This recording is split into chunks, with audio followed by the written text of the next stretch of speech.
ESPN's Adam Schefter is reporting that defensive tackle Dexter Lawrence has officially demanded a trade from the New York Giants. Now, this is a interesting situation that Seattle needs to make sure that they at least keep their eye on.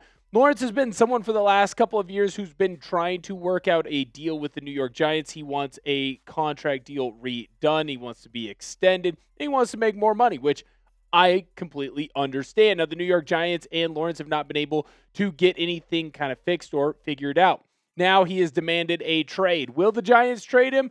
We'll see. Obviously, he's still got a couple of years left. He's scheduled to make $20 million, so he has a decently high price tag that teams may or may not be willing to potentially pay. Now, John Harbaugh has made it clear that he does want to get Lawrence back in with the program, so it is interesting to see, is this a big power move from Lawrence, or is this something that's going to impact the Giants on the long term? What I do find interesting and why we're talking about Lawrence right now on Seahawks Today is, should the Seahawks make a trade for him?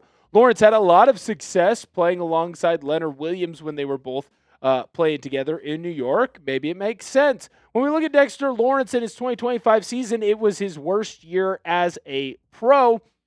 Came in a little out of shape, was someone that the New York media really went after during the 2025 season, although it's not like anyone was really playing all that well for the G-men. When you look at his 24, 23, and 22 seasons, however, this is the type of player that you would want to trade for. He was unblockable, has multiple seasons where as an interior 3-tech, he's got an opportunity to potentially have double-digit sacks, and he's constantly getting after the quarterback, being an absolute hellraiser, and someone who, when he plays alongside Leonard Williams, the guy just continues to have success after success after success. So clearly someone that the Seahawks would be interested in. When you look at the interior defensive line right now for Seattle, I can just imagine him, if this was Madden and all money was fake money and all trades eventually went through, imagine Leonard Williams, Byron Murphy, and then you would have Lawrence there instead of Jarran Reed. Jarran Reed would be the backup. Oh my goodness, Riley Mills. It's an unblockable crew. Here's the thing. It's not going to happen. It just doesn't make sense. Like, the Seattle Seahawks do not have that bad of a need at interior defensive line. In fact, I actually think that Seattle is going to lean on Jarran Reed early on in the year, but I do believe that Riley Mills, when all is said and done, will end up starting for this Seahawks unit. Then I ask, would you rather have Lawrence or would you rather have Williams? Well, I'd rather have Leonard Williams. Would you rather have Dexter Lawrence or would you rather have Byron Murphy? Well, I'd rather have Byron Murphy. I don't see a trade happening here. The Seahawks would also have to give up significant capital. We've seen right now from the Giants, they want a Quinnen Williams type trade. So essentially a first-round pick, a second-round pick, and then a player. We've also seen that opposing GMs for other teams are saying that they don't want to give up more than a late first-round, early second-round. So that means that that's probably going to be a deal that gets done somewhere in the middle if a trade does end up happening. And to me, it just doesn't make sense for the Seahawks. You just won a Super Bowl. Why would you trade for someone who's been disgruntled? Now, would he come into Seattle, potentially have the best years of his career? Maybe, but do you really want to trade a first-round pick and then probably a second or a third-round pick in a draft that you already don't have a ton of capital in, or potentially give up some of your picks in the 2027 class for a guy in Dexter Lawrence who's 28 years old, getting close to 30, and could potentially be slowing down? Maybe this isn't him just coming in fat and out of shape. Maybe this is him kind of showing what he is the rest of his career. So I think Seattle is not going to end up making a trade for Lawrence, but I thought it would be incorrect for me to be the host of Seahawks Today and not at least give you or discuss with you a potential trade option that the Seahawks could have. Now, let's dive into the meat and potatoes of what today's video is going to be on, and a potential draft trade that could be coming the Seahawks' way, and this does come from ESPN's Bill Barnwell.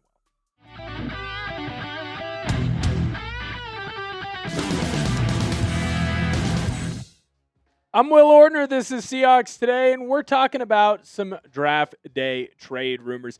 ESPN just had an article that came out this morning where it talked about some potential trade moves for every team in the National Football League. And frankly, I found the Seattle Seahawks version very fascinating Because we all know, as fans of Seattle in the John Schneider era, that dude loves to trade back. He's addicted to it, essentially. If he had to have a 12-step program to getting rid of trading back, well, then I don't know that the Seattle Seahawks would end up having a general manager. I've been very impressed with all of Schneider's trade backs because it allowed the Seahawks to get more capital, and he proved and has proved and is going to continue to prove that the Seahawks don't need necessarily first-round talent. They need the right talent for this roster, and they a lot of times can go into the 3rd, 4th, 5th, 6th, 7th round and find really good players that fill out this roster and fill out this team. So Schneider trading back at pick 32 is not all that shocking. The question is will the Seahawks be able to go out and find a dance partner? Because in this situation, it does end up taking two to tango. The Seahawks might want to trade back, but if no other team wants to trade up, well, then they're going to be in a difficult spot. In today's trade rumor, coming to us from ESPN's Bill Barnwell, we're going to look at one of the teams that could potentially be wanting a new quarterback and why or why not they might move up. But first, I want to issue a challenge to you, the Seahawks Today real ones. We are trying to beat our top like video from last week. 473 likes at the time of this recording was the top end of our top liked video. I think that we can beat that. How do we beat it? You come in, you hit the thumbs up button on today's show. One, it helps us beat last week's top liked video, but more importantly, lets us know that you want more draft content because the draft is coming up at the very end of the month. We're closing in on the NFL draft. You don't want to miss out on any of the rumors or news around that, and we're going to have you covered here. So the Seahawks right now have 4 draft picks. Seattle lost 2 of their draft picks because of a trade, obviously, to go and get Rashid Shaheed at the trade deadline. 4th and 5th round pick brought in the need for speed Shaheed. When I look at the Seahawks draft picks, I think it's fine, but I also believe that Seattle is going to need more draft capital, and I also think that Seattle wants more draft capital. I know that John Schneider has kind of made it his MO. He finds ways to trade back. It's what he likes to do. He's definitely more of a quantity guy over quality, or at least a quantity with quality type of guy. I know that the Seahawks, they don't have a ton of needs right now because you were able to bring back most of your Super Bowl championship roster, but at the same time, you didn't bring everyone back, and there's still some moves that can be made. Here's what Bill Barnwell had to say on why the Seahawks would end up trading down. Though anything is possible, we saw him, John Schneider, trade out of the 32nd pick after the Seahawks won the Super Bowl in 2013. He moved down again in 2016, 2017, 2018, and twice in the first round in 2019. Missing 4th and 5th round picks in this year's draft after trading for Rashid Shaheed, Schneider has to be a heavy favorite to trade out of this selection and pick some extra draft capital for the defending champions. And now that makes a lot of sense because Seattle lost 4 players that 2 starters and 2 others were big-time contributors. So I would say that Seattle, while it's not back-breaking or crippling, lost some pretty big, important players in NFL free agency. Reek Wallen going to the Eagles, Kobe Bryant going to the Bears, Boye Mafe going to the Bengals, and Kenneth Walker obviously going to the Chiefs. Seattle has a clear need.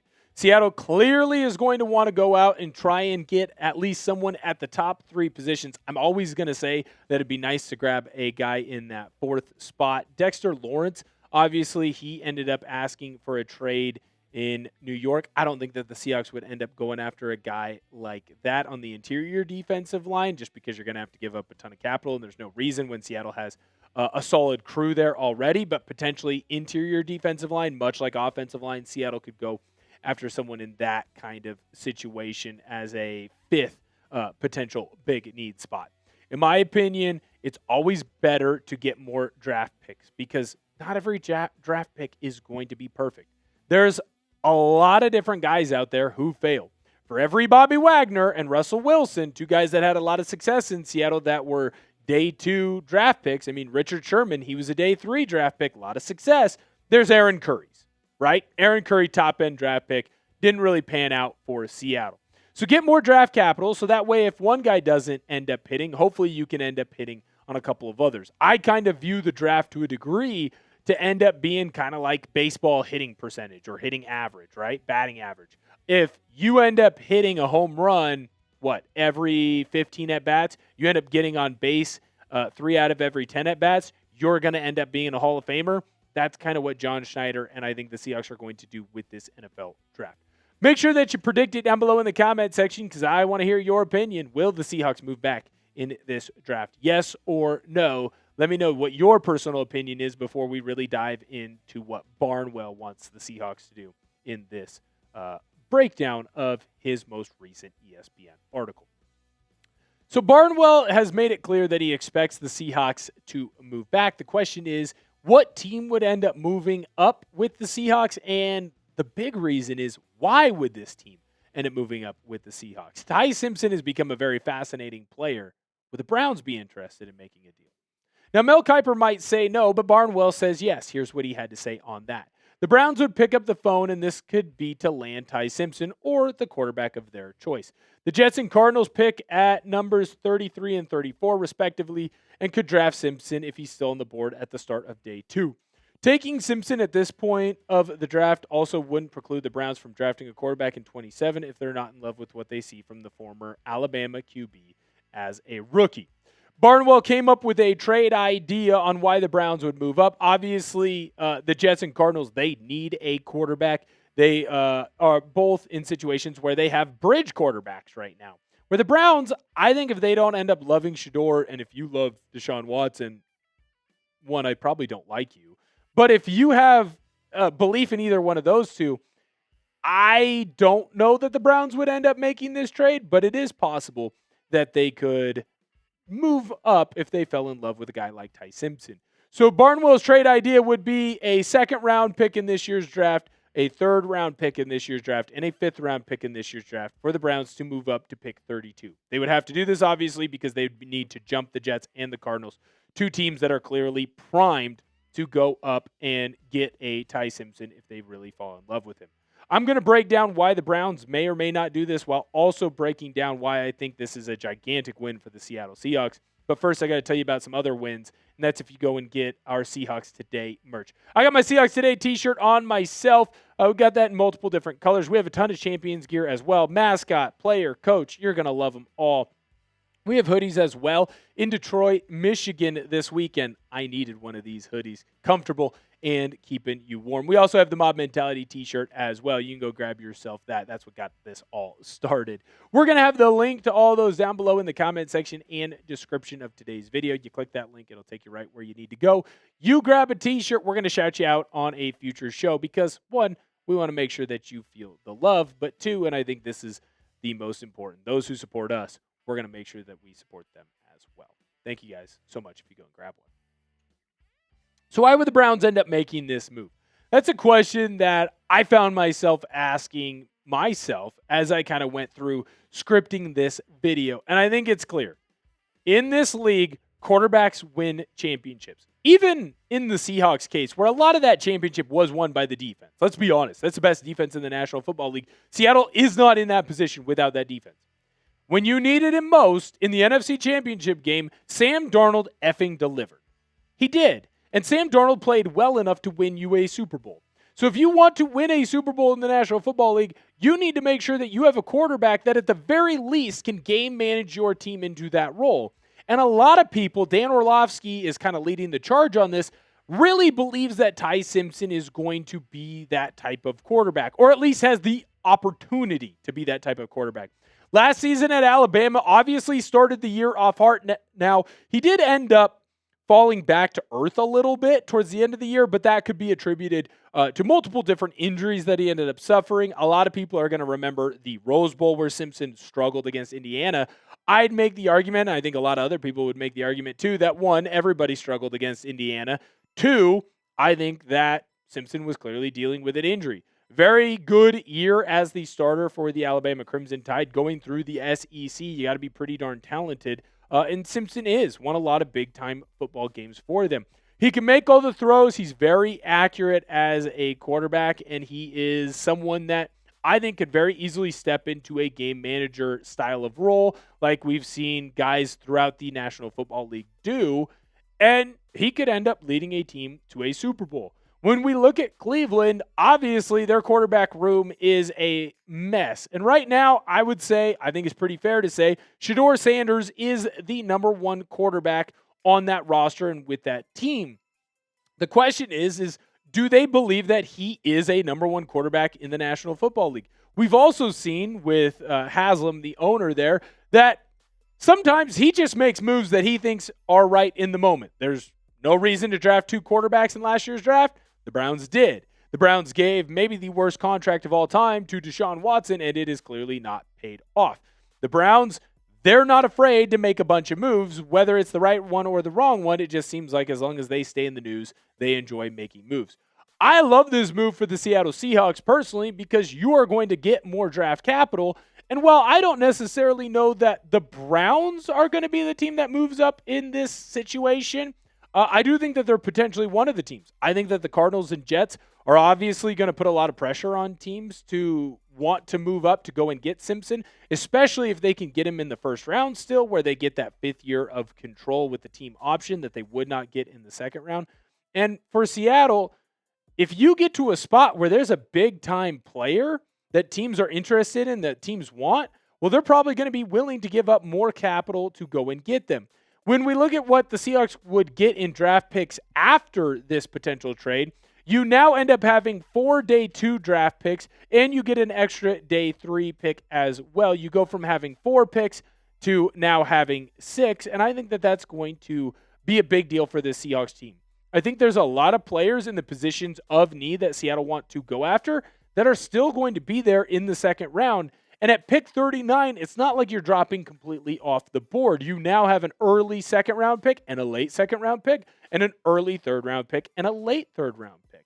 So to me, I think that this plethora of picks would end up actually really helping the Seattle Seahawks, and this would be a great trade for them. The question always will be is, will the Browns be willing to make this trade? I don't necessarily know.